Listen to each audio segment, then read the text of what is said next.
أو ترى المبتلى بألم يمض جسده فتبكي رحمة له، فما صبرك على دائك وجلدك على مصابك وعزاك عن البكاء على نفسك وهي أعز الأنفس عليك. یا کسی کو درد و رنج میں مبتلا دیکھتا ہے تو اس کے حال پر رونے لگتا ہے، تو آخر کس شے نے تجھے خود اپنے مرض پر صبر دلا دیا ہے اور اپنی مصیبت پر سامان سکون فراہم کر دیا ہے اور اپنے نفس پر رونے سے روک دیا ہے جبکہ وہ تجھے سب سے زیادہ عزیز ہے. وكيف لا يوقظك خوف بيات نقمة وقد توردت بمعاصيه مدارج سطواته، فتداوى من داء الفترة في قلبك بعزيمة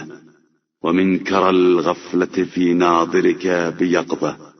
اور کیوں راتوں رات عذاب الہی کے نازل ہو جانے کا تصور تجھے بیدار نہیں رکھتا ہے جبکہ تو اس کی نافرمانیوں کی بنا پر اس کے قہر و غلبے کی راہ میں پڑا ہوا ہے. ابھی غنیمت ہے کہ اپنے دل کی سستی کا عزم راسخ سے علاج کر لے اور اپنی آنکھوں میں غفلت کی نیند کا بیداری سے مداوع کر لے. وَكُن لِلَّهِ مُطِيعًا وَبِذِكْرِهِ آنِسًا وَتَمَثَّلْ فِي حَالِ تَوَلِّيكَ عَنْهُ إِقْبَالَهُ عَلَيْكَ يَدْعُوكَ إِلَى عَفْوِهِ وَيَتَغَمَّدُكَ بِفَضْلِهِ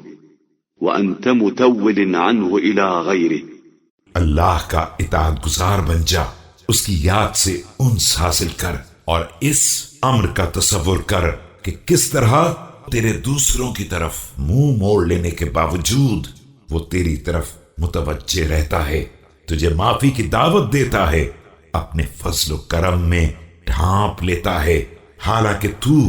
دوسروں کی طرف رخ کیے ہوئے ہے.